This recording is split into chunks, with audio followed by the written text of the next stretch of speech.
It is December 19th, 2022. This is the Reality Stretch Show. This is Spencer Ingram speaking. Let's stretch reality.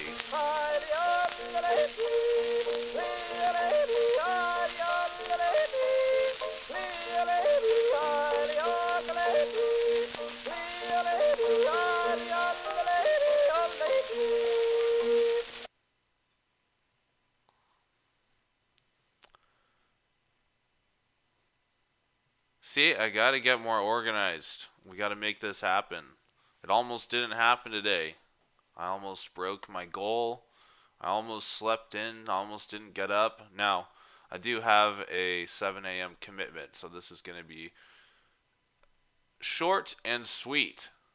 But yet, here we are. So, there you go. It's all about stretching reality and this this accountability, this public accountability thing I've got going on. Almost failed this morning, but here we are, and I'm so glad because my sandbox, the sandbox is brim with things that I've added to it over the weekend. So it's Monday, happy Monday. I was in a pushy sales organization once, and for 3 days, uh, I wasn't fully appreciative of the sales methodology that they employed. But one thing that's always stuck with me is they said, don't ask people, hey, how you doing, or how you doing today, because they're like, everybody just glosses over that. They said find a way to shake it up and wake people up when you address them. So they said in that sales organization, they said say happy and then whatever the weekday was, it happened to be. And even though I didn't like the organization and it was just such a weird organization, I could talk about it for a long time, but it was kind of built like I don't know, it's hard to describe, but it was very peculiar. Definitely something for treatment later at a different day, but perhaps. But uh, so anyway, that stuck with me, and I like it. I tell people, I'm like, happy Monday, happy Tuesday, happy Wednesday. I don't know. It's just good. I think it's a good way to start a conversation. So happy Monday. Happy Monday. Let's get going into something here. So, um, like I said, there's a lot in the sandbox. I'm just going to pick the first thing that I see that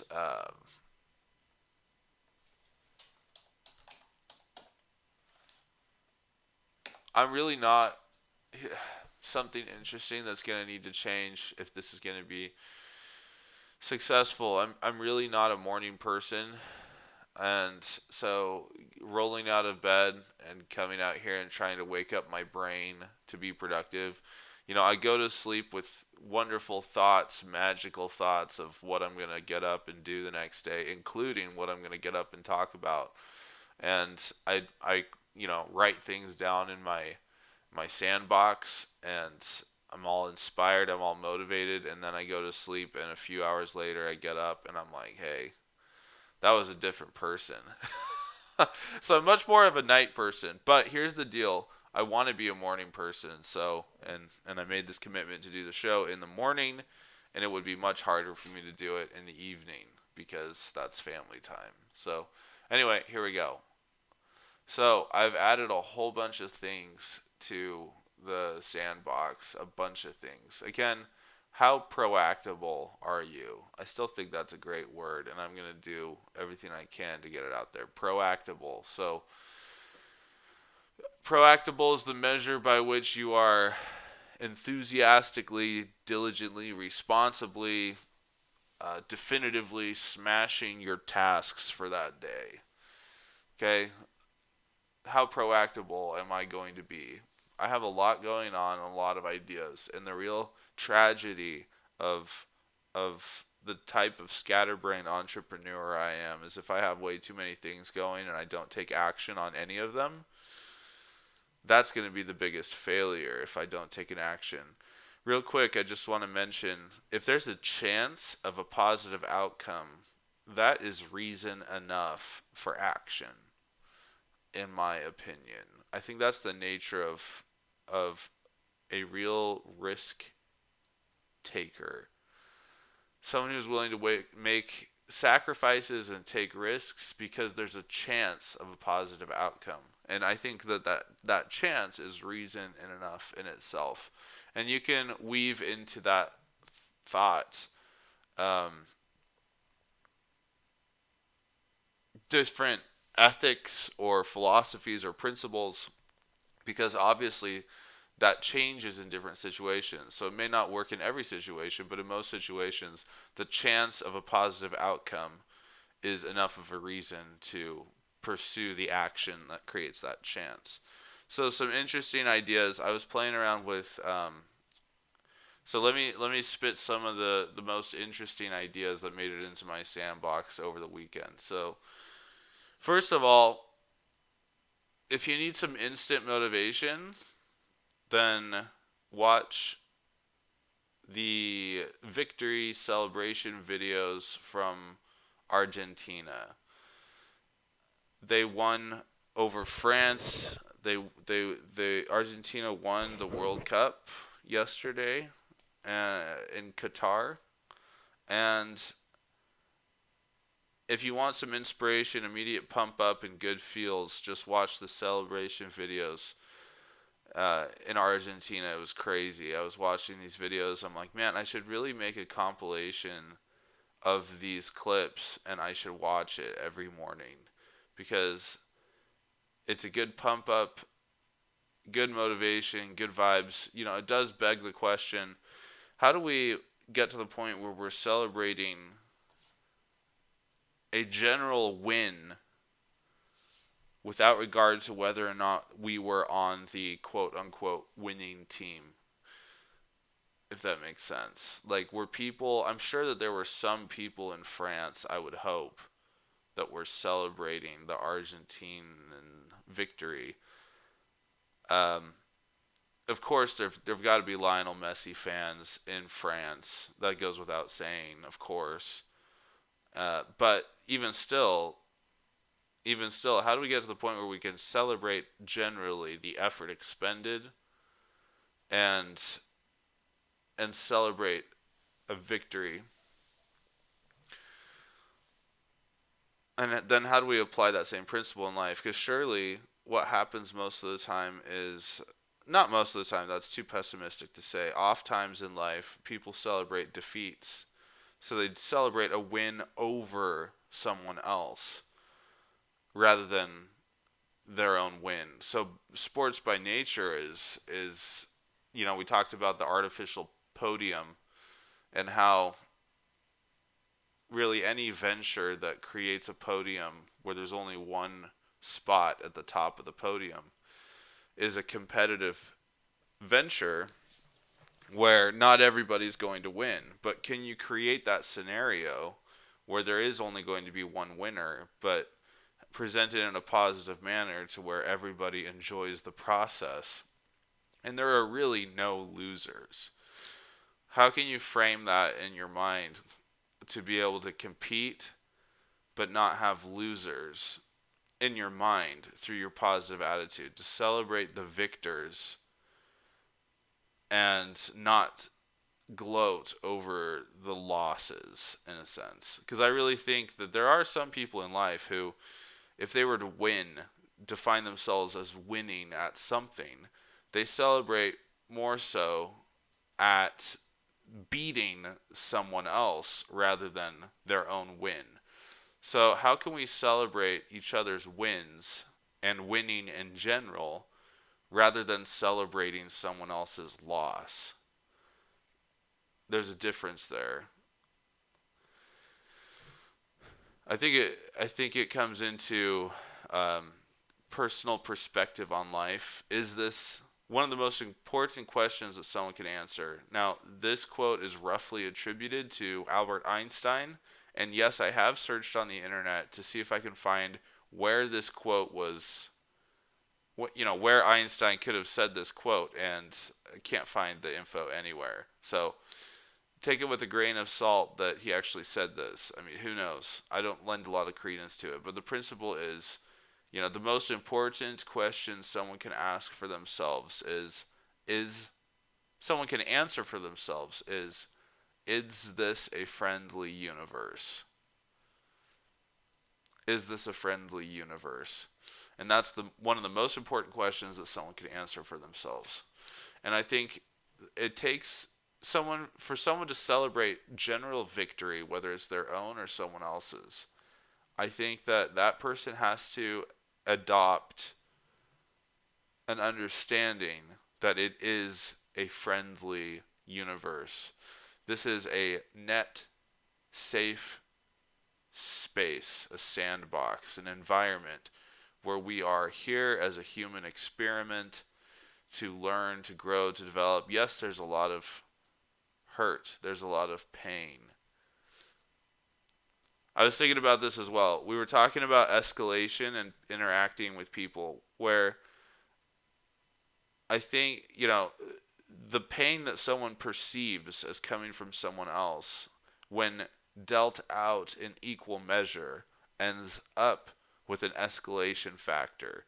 So, and one of these days we can find that study. That's on my sandbox to find that study that was referenced by Gay Hendricks in his book, The Big Leap. Great book, fascinating study that I'm referencing. But the concept is someone perceives a force on them, and if they're asked to deal that force to someone else in kind, then if you measure the force that they're distributing, it is in excess of the force that was had on them.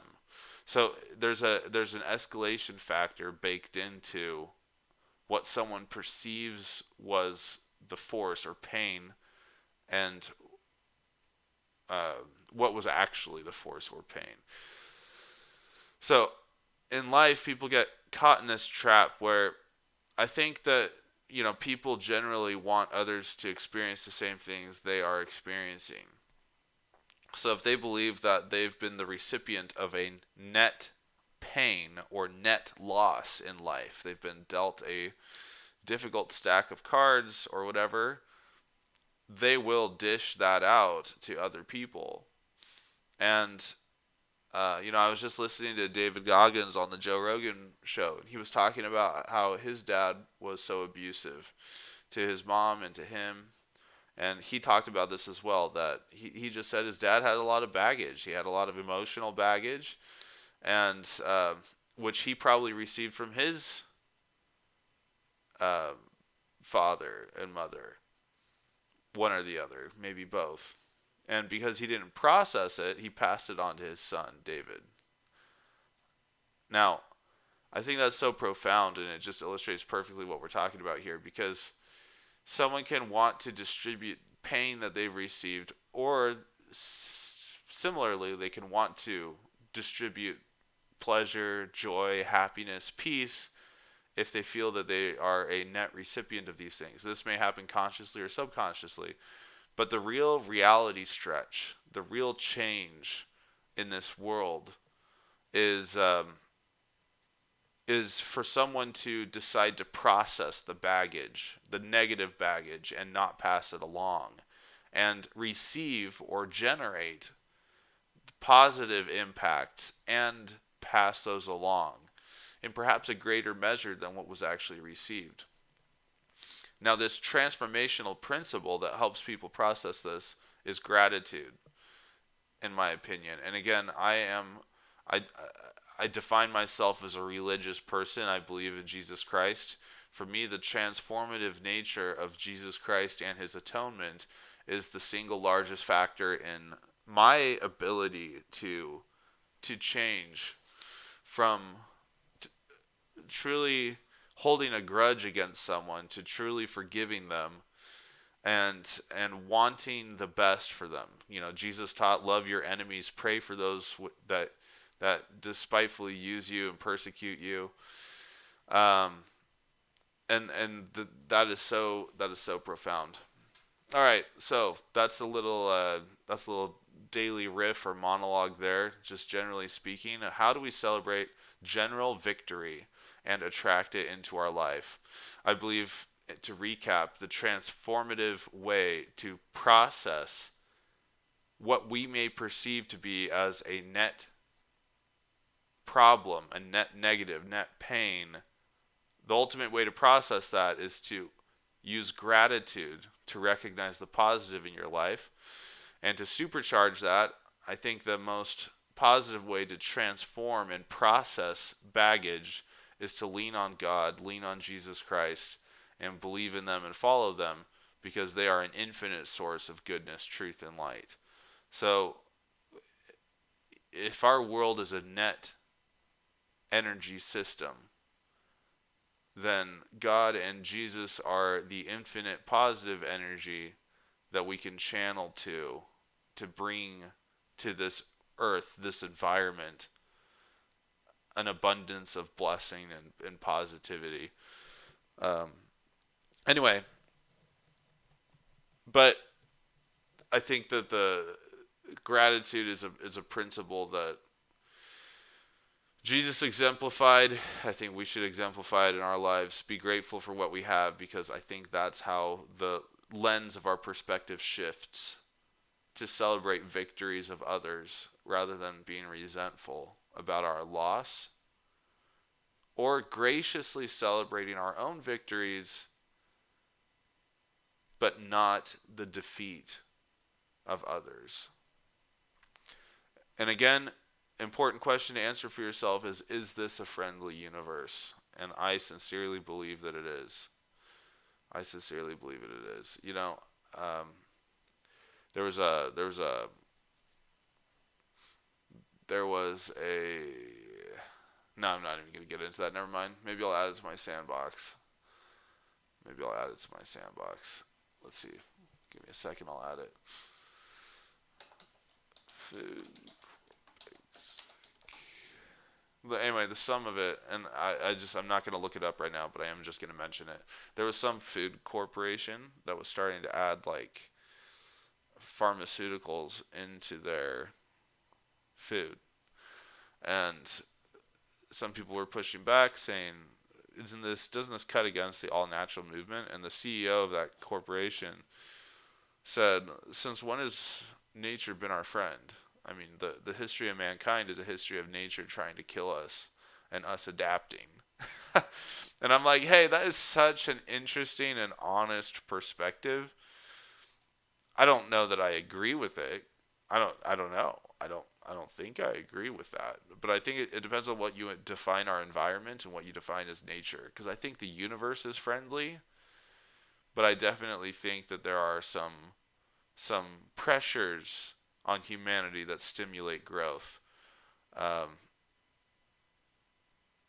That's why if you look at a tree, its roots are deeper the further it gets away from a source of water.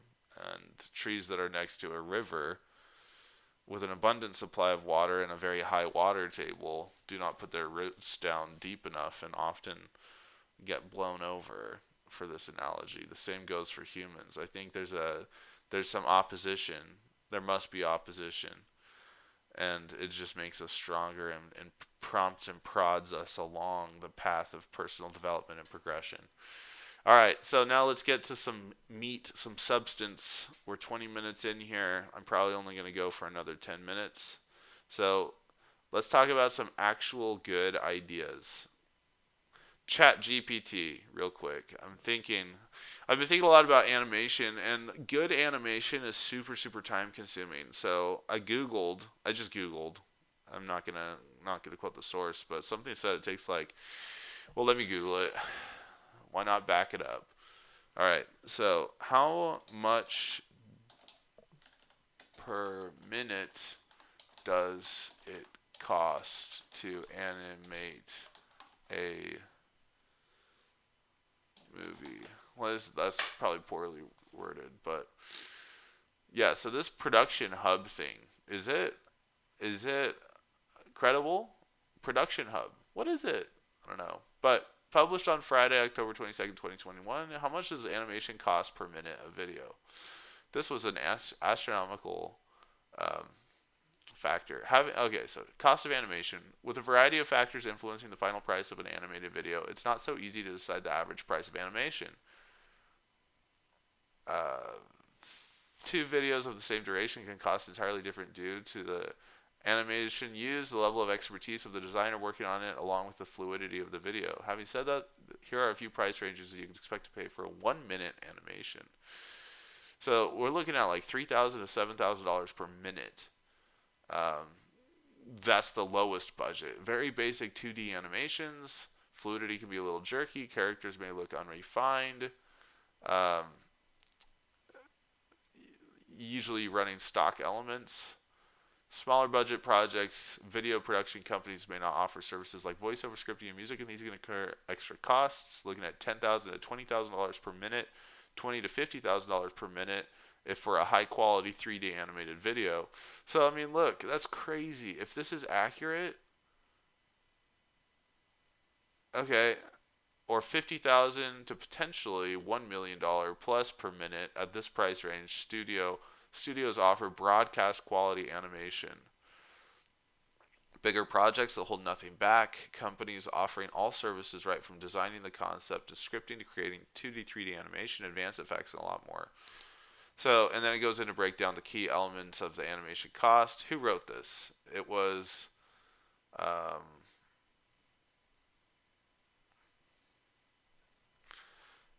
oh, it's actually someone in India. So, is that even the U.S. currency? There's a dollar sign there, and it's a .com TLD. But how well would they know animation costs in the United States? I should talk to a real animator and find out. But here's the deal. I've talked in the past about all these shows. Anyway, credit due where credit is. This is Pavnendra Paduria. I butchered that so bad. Pavnendra, first name. Bhadhuria, second. Last name is the founder and CEO of Essence Studios, India's top explainer video production company. So the point is, the reason why I brought that up is because I realized on like there's all these shows on YouTube that my kids watch, like Odd Bods, which is made from a studio in Singapore, an animation studio in Singapore. There's others like Coco Melon, which is like animated people singing nursery rhymes, and these things get millions and millions and millions of views.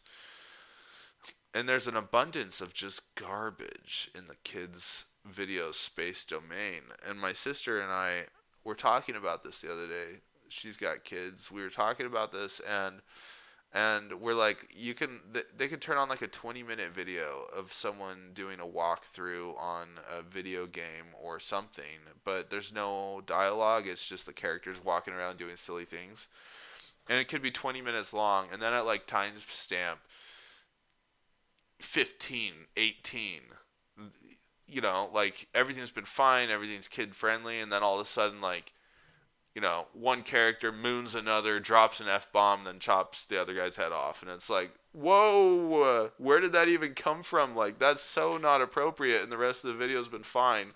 But there's like 2 seconds in here, and if you see it and you're like if my kids are trying to watch like a wholesome something or other, it's showtime. I don't necessarily want to have to sit there and curate and monitor what they're watching. I want like a trusted thing. Like Oddbods is pretty funny from the Singapore studio. It's pretty funny. And I know that it's going to be kid friendly, whatever it is that they're pumping out. Same with Coco Melon. Those are both reputable.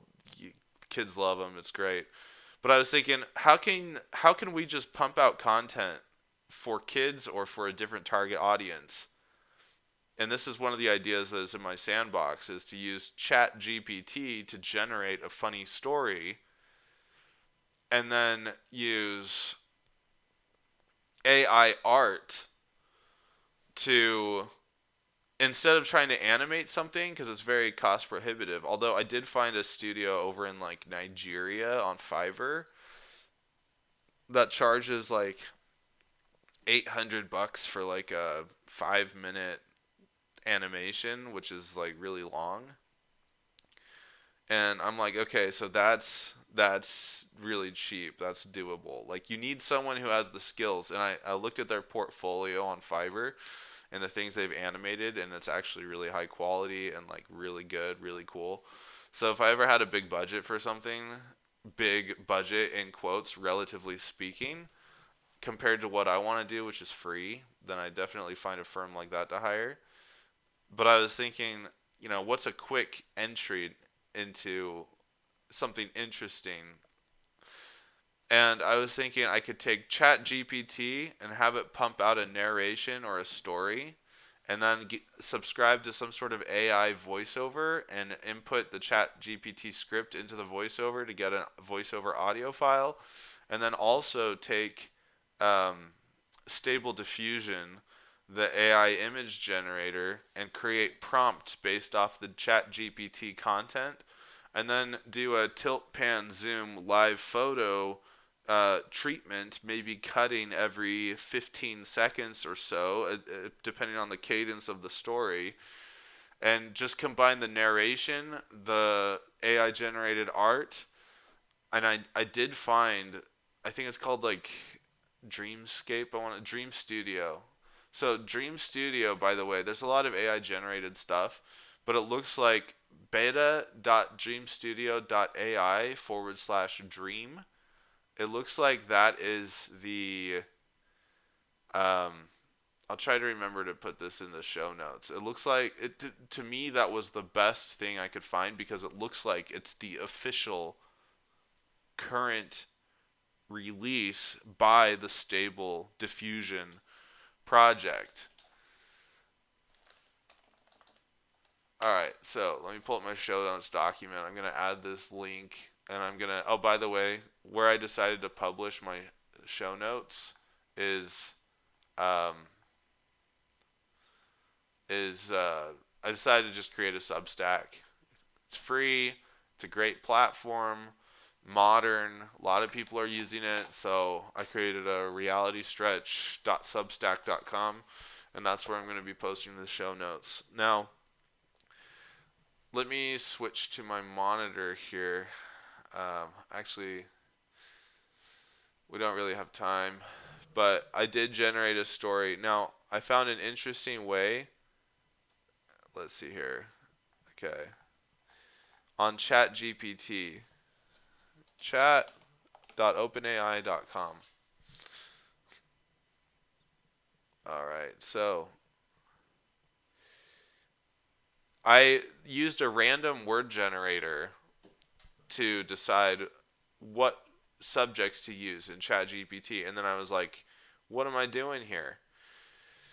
Now, if you tell, because ChatGPT is smart enough to do what I want to do anyway, so if you tell ChatGPT generate list of generate list of 10 random nouns, it's going to tell me most likely I can't do that, because it did that to me once. It said I cannot generate things. Oh, it actually did it. Look at that. Good. I had one time where it said, I'm just a language model. I can't generate things. And I'm like, yeah, no, right. Duh. You do it every day, in my opinion. And of course, it's just an aggregation from the sources it was trained on.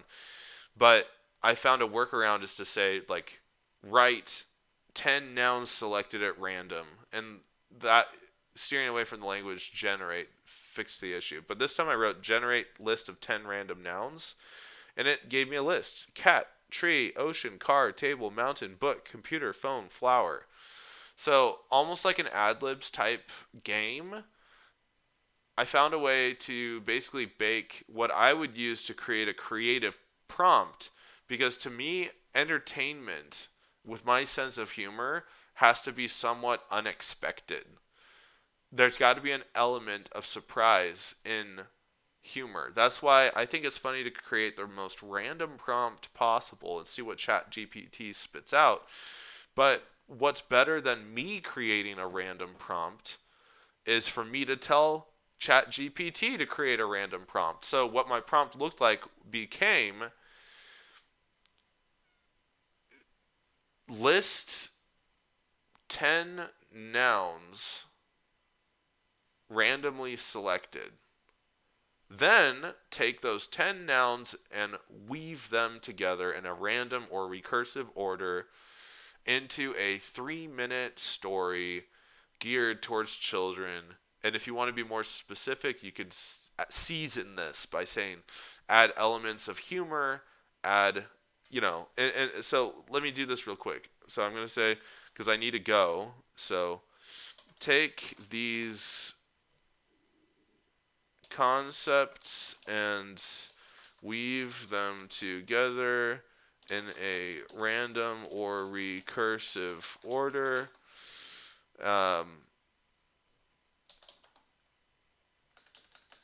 Into a 2-minute, let's just make it 2 minutes because I gotta go, into a 2-minute story geared towards, or the 2-minute story, the intended audience is children, is, let's say, 9-year-old children. And let's make it wholesome. Let's say add humor to the story and teach the principle of sharing. Okay? Nice and wholesome. Boom. Okay? So it's going to take the list of things that it generated, but not generated, it's selected at random. Cat, tree, ocean, car, table, mountain, book, computer, phone, flower. Once upon a time, in a land far, far away, there was a little cat named Fluffy. Fluffy lived in a cozy little house with a big green tree in the front yard. Every day, Fluffy would climb up to the highest branch of the tree and look out at the vast blue ocean. One day, Fluffy lives a luxe life, man. This tree is next to an ocean. How nice. One day, Fluffy decided that he wanted to go on an adventure and explore the ocean, so he hopped into his little red car and set off down the road. As he drove, he couldn't help but notice all of the beautiful flowers growing alongside the road. Finally, Fluffy reached the beach and was amazed by the vast expanse of water stretching out before him. He spent hours playing in the waves and chasing crabs along the shore. As the sun began to set, Fluffy realized that he was getting hungry, so he headed back to his car to search for some food. But when he opened the trunk, he found that all of his supplies had been eaten by a mischievous group of dolphins. Man, Fluffy's got a car. Fluffy's got land walking dolphins. Fluffy was disappointed, but he didn't let it get him down. Instead, he remembered the principle of sharing and decided to ask his friends for help. He called his buddy, a wise old mountain goat named Rocky, and asked if he had any food to spare. Rocky, being the kind and generous mountain goat that he was, happily shared some of his food with Fluffy, and together they had a great time eating and laughing under the stars. As the night grew late, Fluffy realized that it was time to head back home, so he climbed into his car and set off on the long journey back to his cozy little house. And as he drove, he couldn't help but smile and think about all of the fun he had had on his adventure. The end. Wholesome, fun. And now you can hop over to Dream Studio and you could say, cat in a tree overlooking the ocean, hyper realistic, photorealistic, HD. Hit the generate button and you can generate maybe 10 to 15 images to overlay with a story, pan, tilt, zoom, get an AI narrator, and you could pump out one of these videos. Now, would it ever get views? The odds are no. I mean, the odds are probably not, unless you do some good keyword research. And same goes for this podcast. This is show number 3. It's one for the books. I'm going to end it. Thank you for coming. But the idea is, the principle is having a chance of something to be seen, generate views, potentially monetize it, potentially attract a sponsor. Having a chance of those things happening is often reason enough to do them. Hopefully it's something you're passionate about so that you can keep the momentum. And I think if it's something that you really don't care about, there's a great risk of burning out in a major way. But I think having a chance of something being successful is enough reason in and of itself to do it. You also have to factor in how much is it going to cost and what's involved in the sacrifice of time. For me, if I were to generate these stories on this show, I'm it would be cool. And then my audience of none that is here, but man, whoever joins this live stream someday, we're going to have an epic chat because the audience of none to audience of one is the single largest improvement from null to from null to one is like an infinite improvement.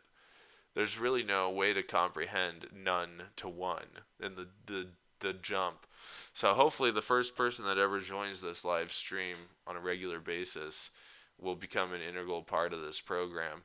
But anyway, having a chance of something being successful is enough reason in and of itself to do it, but how much sacrifice is involved in order to get it done. Also, time hack. If you want more time in the day, we need to give a half hour a different name than a half an hour. It needs to become a unit unto itself. Whatever that is, instead of having 24 hours a day, you now have 48, whatever it is, whatever we give that name. Now, it's like if time is a resource, then we need to do a stock split.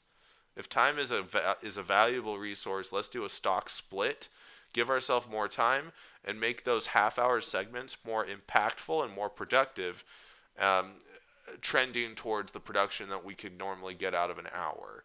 Okay? So take a half hour, give it a new name into its own unit. Now we have 48 of those in a day. It automatically feels like we have more time available to us. Make those half-hour segments more productive. Now, a good idea. Let me leave you with this. I'll show it maybe tomorrow on the show, but there's a whole bunch of websites out there with live cams of geolocations. One of those is I created a folder called live webcams. Some of my favorite sites, skylinewebcams.com.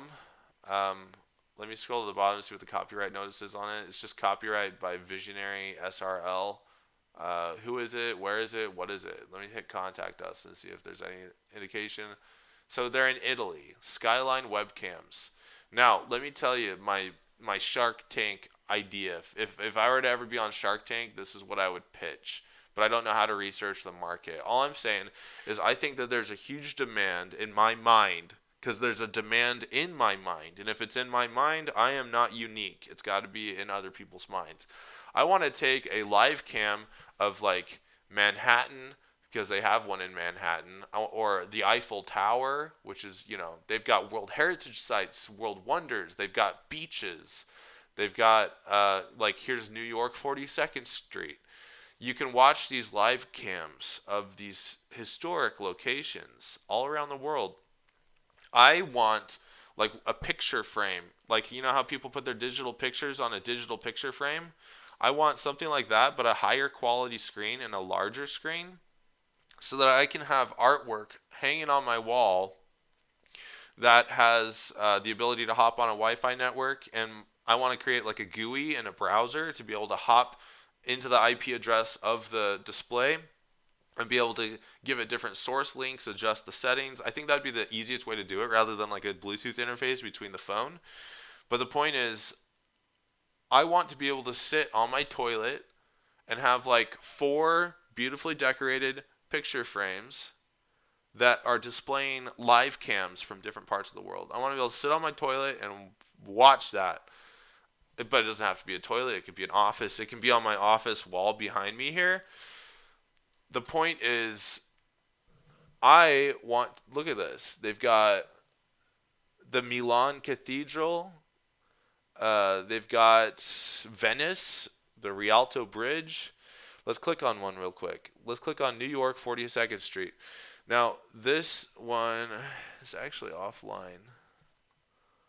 Let's look at Buenos Aires, Argentina. Now, there are other services and other sites that do this, and you'd have to make sure maybe they have an API or something. They already have a way to share it. But look, this is in Buenos Aires. We're watching a live view of a street here. The point is, I want to be able to have this in a picture frame that looks nice on my wall. Now the problem to solve for is, what do you do with like an ugly power cord? Because you can't drape power cords across the wall to an outlet. That's gross. So there needs to be some innovation there. And I haven't solved for that problem, but we need to chew on that a little bit. I was thinking maybe um, have like a general like board that is powered and decorative. Let's say almost like